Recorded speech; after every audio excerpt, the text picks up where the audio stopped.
नमस्कार दोस्तों, आज के ग्लोबल अफेयर्स वीडियो में आपका स्वागत है। तो आज के इस वीडियो में हम लोग जानेंगे कि आर्मेनिया और अजरबैजान के बीच में जो दोनों देशों के बीच में कई दिनों से युद्ध चलती आ रही थी, अब इस युद्ध में दोनों देशों के बीच में शांति स्थापित करने के लिए सहमति बन गई है, यानी सीज फायर बनी गई है।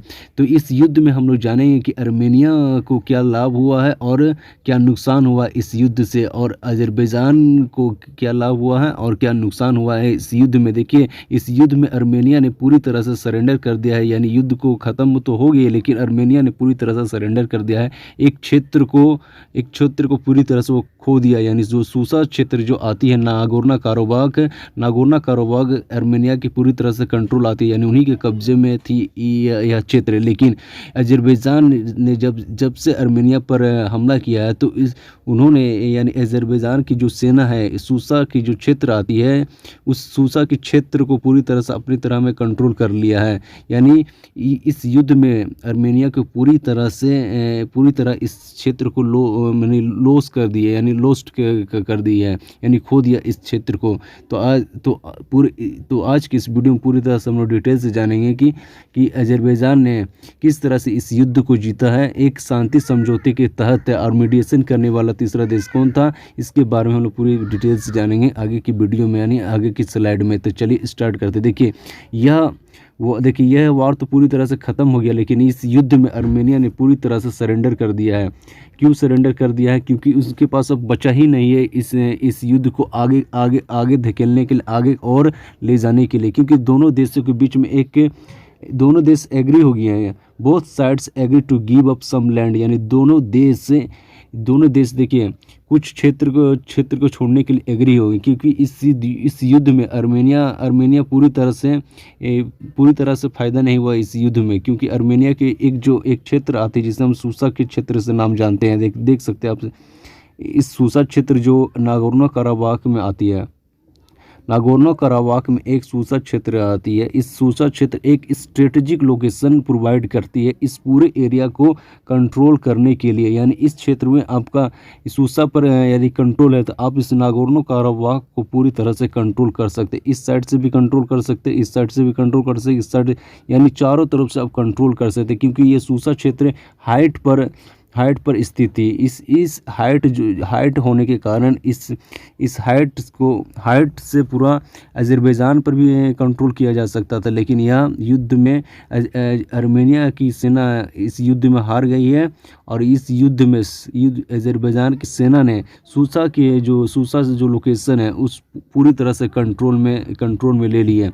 एक बहुत बड़ी फेल्योर है आर्मेनियन सेना के द्वारा। देखिए, ये आर्मेनियन प्राइम मिनिस्टर है, जिन्हें हम निकोल पसिनियन के नाम से जानते हैं। उन्हीं के द्वारा स्टेटमेंट दिया गया था पीस एग्रीमेंट करने के द्वारा। क्योंकि ये पीस एग्रीमेंट अजरबैजान और आर्मेनिया के बीच हुई थे, और इनके मीडिएशन करने वाले रसिया थे। देखिए, आर्मेनियन जब पीस एग्रीमेंट पूरी तरह से हो गई थी, तो आर्मेनियन प्राइम मिनिस्टर ने एक स्टेटमेंट जारी की है फेसबुक में। तो आर्मेनियन प्राइम मिनिस्टर कहते हैं Nikol Pashinyan has announce he had signed and unspeakably painful agreement with Russia and Azerbaijan to end the war over the disputed area of Nagorno Karabakh. क्योंकि ये disputed area थी, इसलिए इसे Nagorno Karabakh को disputed कहा जाना। लेकिन ये रूस देखिए पूरी तरह से आर्मेनिया को साथ नहीं दे रही है। क्योंकि उनके दोनों देशों के बीच में एक म्यूचुअल एग्रीमेंट हुआ था, यदि आर्मेनिया पर हमला होती है तो रूस पर हमला हो गया। लेकिन इसके जो वादा है पूरी तरह से रूस नहीं निभा रहा है। क्योंकि रूस ने वादा किया था कि आर्मेनिया की जो एक्चुअल लैंड पर वादा किए थे। देखिए, जो आर्मेनिया का जो एक्चुअल लैंड है, अब देख सकते हैं जो ब्लैक कलर में आर्मेनिया की एक्चुअल लैंड है। लेकिन इस लैंड पर दोनों देशों के बीच में एग्रीमेंट हुई थी कि यदि इस लैंड पर आर्मेनियन लैंड पर अटैक होती है तो हम आपके बचाव करने आएंगे। लेकिन नागोर्नो काराबाख पर अटैक होती है, यानी इस रीजन में, तो हम आप पर बचाव करने नहीं आएंगे। क्योंकि रसिया पहले ही कह चुका कि दोनों देश में मेरे लिए मायने रखती है। इसलिए रूस आर्मेनिया को फुली सपोर्ट नहीं कर रही, वो इनडायरेक्टली सपोर्ट कर रही है कि रसिया दोनों देशों को लेकर के चलना चाहते हैं।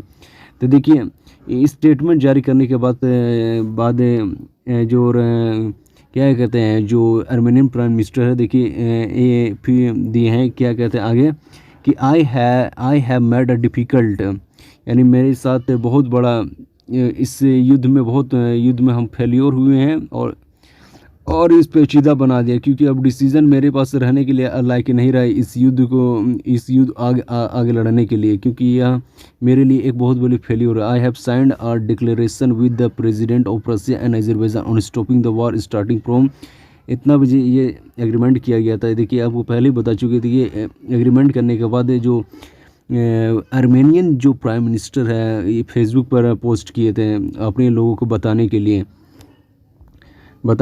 किए थे। After the claiming early on Monday that the fight over the सूसा was not over, कह रहे हैं देखिए यहाँ पर आर्मेनियन प्राइम मिनिस्टर कह रहे हैं कि यह युद्ध अभी ख़त्म नहीं हुआ है, सूसा पूरी तरह से ख़त्म, हम कभी भी ले सकते हैं।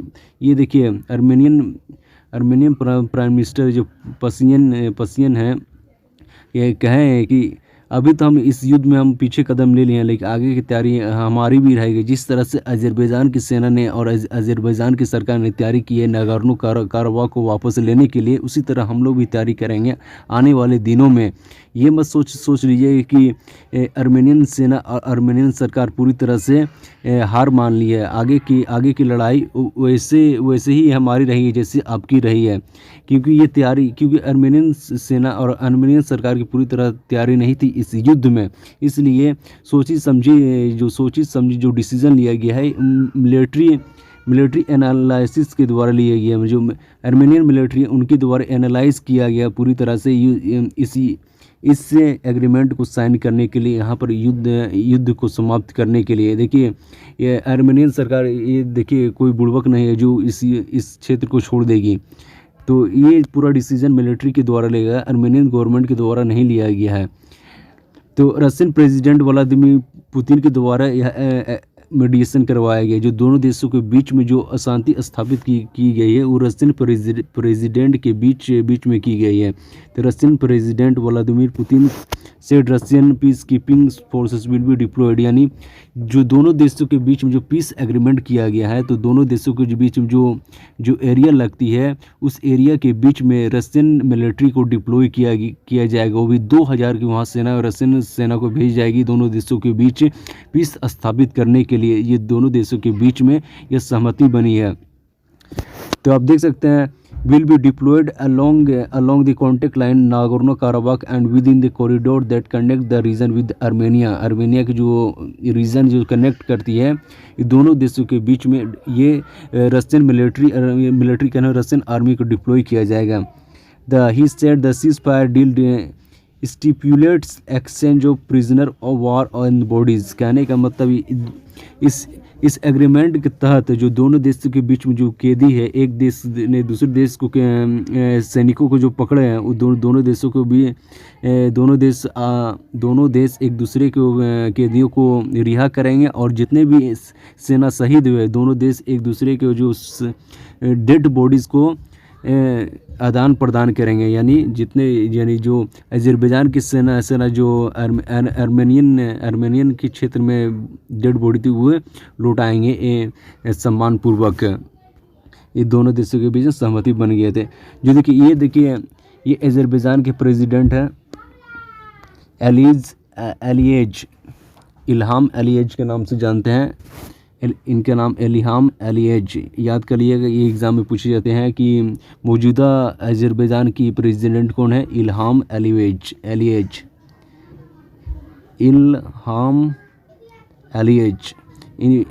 किनके नाम है, यानी आपसे पूछेंगे एग्ज़ाम में कि अजरबैजान के प्रेसिडेंट कौन है। इल्हाम अलीएज। देखिए ये दोनों देशों के बीच में जब एग्रीमेंट हुए थे में जेरूसलम कहा जाता था फॉर इट्स रिलीजियस सिग्निफिकेंस, यानी एक इस क्षेत्र में एक रिलीजियस सिग्निफिकेंस के महत्व के नाम से जानते हैं, क्योंकि यह क्षेत्र कभी जेरूसलम के नाम से भी जाना जाता था। इसलिए अजरबैजान की सरकार और अजरबैजान के लोगों के लिए यह क्षेत्र बहुत बड़ा एक महत्वपूर्ण क्षेत्र बन चुका था।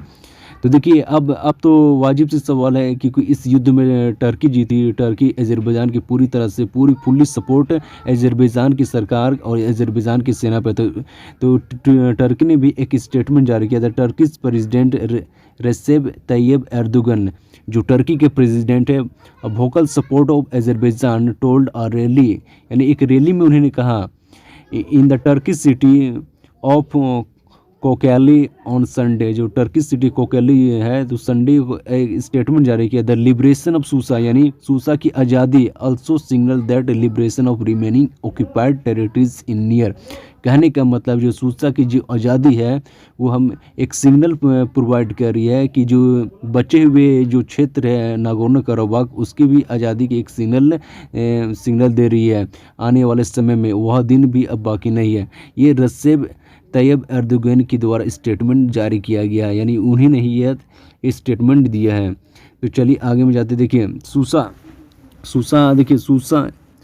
देखिए किसके कंट्रोल में पहले आती थी। अब तो अजरबैजान की सेना ने कैप्चर कर लिया। सूसा पहले आर्मेनिया में आती थी, तो सूसा वाज कैप्चर बाय आर्मेनियम। देखिए अब सूसा का जो नागोर्नो कराबाख है पहले आर्मेनिया में नहीं आते थे, क्योंकि यह पहले सोवियत यूनियन का संग रहा करती थी। और ये अजरबैजान पहले से कहता है कि यह क्षेत्र मेरा है। तो 1992 में यह क्षेत्र आर्मेनिया ने कब्जा कर लिया था नागोर्नो कराबाख का।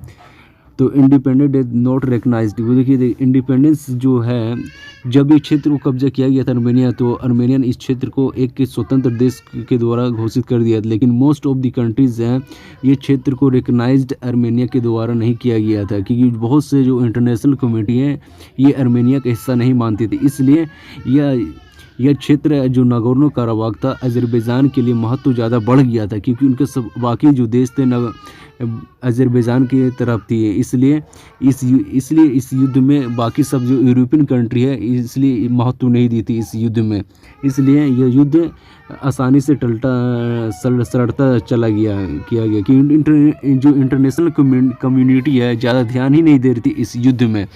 तो अब समझ सकते हैं कि अजरबैजान ने यह युद्ध क्यों जीता, क्योंकि इंटरनेशनल कम्युनिटी के द्वारा प्रेशर अजरबैजान पर नहीं किया गया था। क्योंकि सबसे पहले युद्ध तो अजरबैजान ने किया था, दोषी तो अजरबैजान पर ही लगाया जा सकता था, लेकिन यह इंटरनेशनल प्रेशर नहीं बनाई के कारण यह युद्ध अजरबैजान की तरफ चला गया।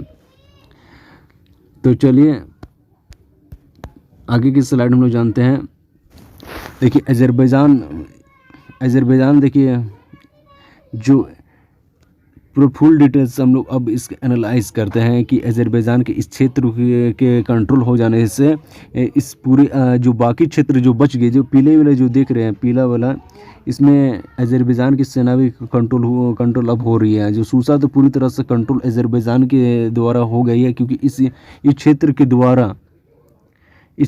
द्वारा आप यहाँ पे कंट्रोल कर सकते, इधर भी कंट्रोल कर सकते। इधर तो कंट्रोल पूरी तरह अजरबैजान की हो ही गई है, लेकिन इस पूरे रीजन में भी अजरबैजान पूरा कंट्रोल कर सकती है आने वाले दिनों, क्योंकि सूसा तो आपको ऑलरेडी ही बता चुकी है। सूसा एक हाइट पर स्थित है, इस हाइट से हमला कर सकती है। आर्मेनियन का जो मेन लैंड है वहाँ पर तक भी हमला कर सकती है, क्योंकि यहाँ पर करने पर मतलब आर्मेनियन सेना जो आर्मेनियन गवर्नमेंट बैकफुट पर आ सकती है। इसलिए यह क्षेत्र आ जाने से पूरी तरह से नागोर्नो कराबाख पूरे कभी भी अजरबैजान ले सकती है। लेकिन अब तो पीस एग्रीमेंट हो चुकी है। अब पीस एग्रीमेंट के तहत दोनों देश से जो वादे किए उन्हें निभाने पड़ेंगे। तो चलिए जानते हैं आर्मेनियन के करेंसी एग्ज़ाम पर्सपेक्टिव के द्वारा हम ये थोड़े से डिटेल्स निकालें आगे कुछ एक्स्ट्रा नॉलेज के लिए। ये देखिए कभी भी एग्ज़ाम में पूछ सकते हैं कि आर्मेनियन फ्लैग कौन से थे। आर्मेनियन फ्लैग ये है, उनकी करेंसी ड्रैम है, इनकी सिंबल ये है। जिस तरह रुपया के सिंबल इस तरह होते इसी तरह से आर्मेनियन करेंसी की सिंबल ये है और इनकी करेंसी का नाम ड्रैम है। और भारत की करेंसी रुपया का, तो उसी तरह से आर्मेनियन करेंसी को हम लोग ड्रैम या ड्राम कर सकते हैं। और इसकी राजधानी ये है, यहाँ पर येरवैन, येरवैन है इनकी इसकी राजधानी, आप लोग याद कर लीजिएगा। Where is the capital of the Armenian, तो कैपिटल ऑफ आर्मेनियन येरवैन हो जाएंगे, याद करके रख लीजिएगा। चलिए आगे आगे के स्लाइड में चलते हैं। अब आते हैं अजरबैजान। तो अजरबैजान की फ्लैग ये है, याद कर लीजिएगा, और इनकी करेंसी मन्नत है और इनकी सिंबल ये है। और ये अजरबैजान के प्रेसिडेंट हैं इल्हाम अलीयेव, और इनकी और अजरबैजान की राजधानी बाकू, इस डॉट में आप देख सकते हैं बाकू है। तो आज के लिए बस इतना ही, तब तक के लिए बाय बाय। यदि आप इस वीडियो को लाइक तो ज़रूर कीजिएगा। यदि और इस आने वाली वीडियोज़ हम किस तरह की वीडियो देखने चाहते हैं कमेंट बॉक्स में ज़रूर कीजिएगा। तब तक के लिए बाय बाय।